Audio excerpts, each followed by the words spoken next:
सभी उपस्थित सम्मानित सज्जनवृंद, यज्ञ की विधियां जो हम लोग करते हैं वो महर्षि दयानंद सरस्वती जी के द्वारा निर्दिष्ट है। कभी एक समय रहा होगा जब वेदों को पढ़ने पढ़ाने वाले विद्वान, जो आचार्य, जो प्रतिष्ठित विधायक थे, उन प्रतिष्ठित विद्वानों की पढ़ने पढ़ाने जानने जनवाने यज्ञ करने कराने की विधाओं के कारण से वेदों की 1127 शाखाओं का निर्माण किया गया। चारों वेदों की मूल संहिताओं को चारों को छोड़कर 1127 शाखाएं बनाई गई।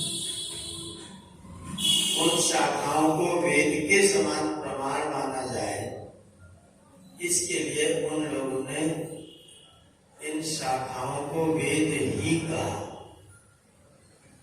यहाँ स्वामी दयानंद और अन्य लोगों के मतभेद है। स्वामी जी कहते हैं कि वेद की जितनी शाखाएं हैं वो वेदों को समझने समझाने के क्रम में बनाई गई। वो वेद व्याख्यान ग्रंथ को शाखा ग्रंथ स्वामी जी कहते हैं। और जो हमारे दूसरे लोग हैं वो यूँ कहते हैं कि वेद वे सब वेद ही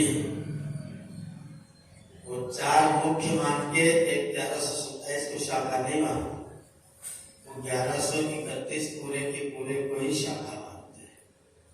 अगर आप उसको शाखा कहेंगे तो आपको मूल जरूर बताना पड़ेगा, और इन लोगों के पास में मूल कुछ नहीं, शाखा सहित को पूरे को उसी को शाखा कहते हैं, उसी को मूल कहते हैं। स्वामी जी ने का विभाजन किया, चार मुख्य संहिताएं मूल संहिताएं हैं, और बाकी जितनी संहिताएं हैं वो सब उनके व्याख्यान रूप में लिखी। जैसे यजुर्वेद है, यजुर्वेद में एक भाग उसका शुक्ल भाग है, जिसमें किसी प्रकार का कोई एक वाक्य भी किसी ने कुछ नहीं लिखा, सीधा सीधा मंत्र संहिता मात्र है, वो शुक्ल हो गए। अब किसी ने उसमें 10, 20, 100, 50 वाक्य जोड़ दिए और फिर संहिताएं जोड़ दी। वाक्य कैसे जुड़े? इस मंत्र का इसमें भी नहीं हो गए, इस मंत्र का इसमें भी नहीं हो गए, ये मंत्र पढ़ के ये कहना चाहिए। तो जिन्होंने वेद के मंत्रों के साथ में कुछ और विधान जोड़े, उनका नाम हो गया कृष्ण। फिर उसकी व्याख्या की गई, ब्राह्मण भाग सहितत्व कृष्णत्व, ब्राह्मण भाग रहितत्व शुक्लत्व। जिसमें ब्राह्मण भाग नहीं जोड़ा गया, कोई वाक्य नहीं जोड़ा गया, वो शुक्ल कहलाए, जिसमें जोड़ दिया गया वो कृष्ण कहलाए। स्वामी जी कहते हैं जो शुक्ल है वो मूल वेद, और जो उसके अतिरिक्त जितना बांटा है, जितनी शाखाओं का नाम रखा है, वो उसकी शाखा ग्रंथ में उसकी व्याख्यान ग्रंथ। परिवर्तन क्या किया गया? इस मंत्र का इसमें विनियोग किया गया। दूसरा परिवर्तन क्या किया गया? कोई कठिन शब्द था, उस शब्द के स्थान पर बदल के दूसरा शब्द दे दिया। जैसे शुक्ल यजुर्वेद में मंत्र है भ्रातृव्यस्य बधाय। अब भ्रातृव्य का मतलब सामान्य संस्कृत में होता है भतीजा। तो अर्थ करने वाला क्या करेगा? भतीजे के वध के लिए, भतीजे के वध के लिए। अब वो भ्रामक शब्द हो गए।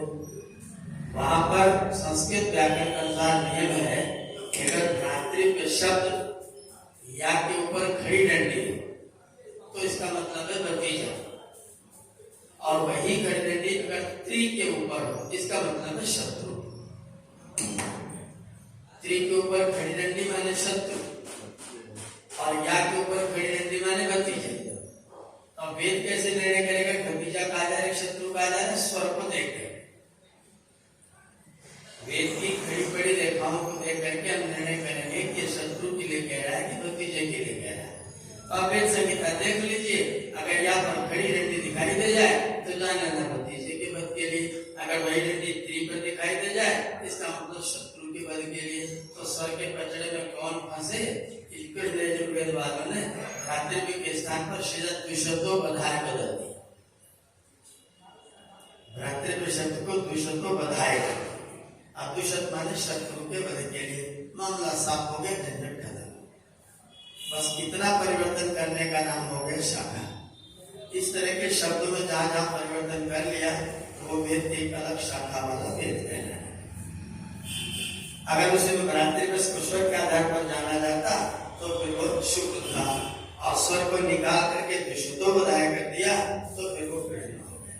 ऐसे अनेक जगह अनेक मंत्रों में, जैसे प्रसिद्ध मंत्र है, इस मंत्र को 3 विराम कर दिए तो कृष्ण हो गए, और एक ही विराम रहने दिया तो शुक्र हो गया। हम लोग जो पढ़ते हैं वो 1 विराम वाला है, उन लोगों ने इसमें 3 विराम कर। बड़े मंत्र को 5 भाग में बांट दिए। 10वें अध्याय का यजुर्वेद के 10वें अध्याय का चौथा मंत्र बहुत बड़ा है। राष्ट्रम में दत्त स्वाहा, राष्ट्रम में दे स्वाहा। ऐसा एक एक वाक्य पर विराम कर दिए, एक मंत्र के 10 मंत्र तो एक शाखा अलग से। वो पढ़ने पढ़ाने क्रम में, अर्थ को समझने समझाने क्रम में उनकी शाखाएं बनी। जब वेदों की शाखाएं बनी तो लोगों ने प्रत्येक शाखा के लिए अलग अलग कर्मकांड की किताब भी बनाई। जो इस शाखा को पढ़ेगा वो एक किताब पढ़ेगा, इस शाखा को पढ़ेगा वो एक किताब पढ़ेगा। अथर्ववेदी ब्राह्मणों के शांति पाठ दूसरा है, अथर्ववेदी ब्राह्मणों का शांति पाठ दूसरा है। हमारे यहाँ देव शांति अंतरिक्षम शांति है, अर्थात शांताद्यो शांता पृथ्वी, इस तरह शांति पाठ बनता है।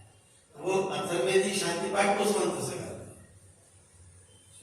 और यजुर्वेदी शांति पाठ इस शांति अंतरिक्षम से शांति पाठ।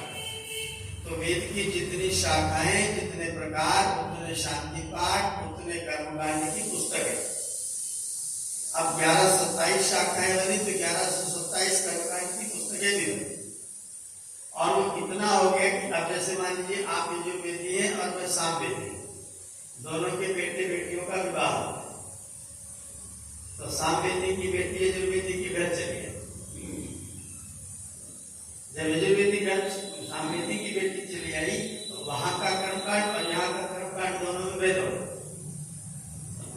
अब कौन सा कर्मकांड किया है? या मैं यजुर्वेदी पंडित हूँ और अथर्ववेदी का विवाह कराने चला, अब वो कहेंगे हमारे अनुसार कराओ, हम कहेंगे हमारे अनुसार कराओ।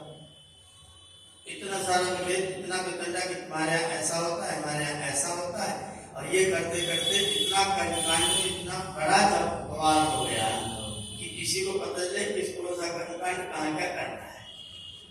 3000 सालों में, 3500 सालों में जैमिनी के बाद महर्षि दयानंद सरस्वती आए और पूरे कर्मकांड का जितना बड़ा जाल था उस सब को किनारे करके और संस्कार विधि के नाम से एक नए तरीके से कर्मकांड की व्यवस्था लिखी, जो सर्वमान्य हो, सर्वग्राही हो, सब जगह एक जैसे। एक रूपता के प्रयोग के लिए स्वामी जी ने, सब उपलब्ध भी नहीं थे स्वामी जी के जमाने में, आज तो केवल 14 उपलब्ध है। स्वामी जी ने कुछ ज्यादा उपलब्ध रहे, इस समय केवल 14 उपलब्ध। उन 14 में से भी स्वामी जी ने सब पहले, आपको पता था कि गोविल का, आश्रलायन का, पारस्कर का, सबके पते संस्कार विधि दिए। कुछ पारस्कर का लिया, कुछ आश्रलायन का लिया, कुछ गोविल का लिया, कुछ कौशितकी का लिया, कुछ शांघायन का लिया, और सबका लेकर के एक अलग संस्कार विधि बनाई और उन सबको लिया। ये जो बंटवारा करने वाला मामला और संस्कार विधि एक जैसी कर, तो सबको मिला करके सबका मिश्रित रूप, सबका जो उपयोगी चीज, विवाह संस्कार की जितनी विधियां सब में मिल रही है, अलग अलग थे उनको छोड़ दिया। अब एक जगह लिखा शांखायन क्रिया सूत्र में कि अगर कोई बेटी देखने के लिए जाओ तो वेश्या के घर की, तालाब की, खेत की, मंदिर की, घर की मिट्टी का ढेर अलग अलग रखो। अब उस लड़की को बुलाओ, आप उसे बताओ कि इनमें से कोई सी एक ढेरी पर तुम हाथ रखो। अगर वो लड़की देवालय पर हाथ रख दे तो ये गुण वाली होगी, वेश्यालय पर हाथ रख दे तो ये गुण वाली होगी, चूल्हे पर रख दे तो ये गुण वाली होगी। आप इस मिट्टी का ढेर रख करके लड़की का निर्णय करो तो लड़की किस गुण वाली होगी। आप इत्तेफाक से किसी लड़की ने अगर वेश्यालय को पर हाथ रख दे चरित्र घोषित हो, आप तो ये तो चरित्र ही नहीं। लेकिन मिट्टी पर हाथ रखने का चरित्रहीन होने से क्या लेना देना है।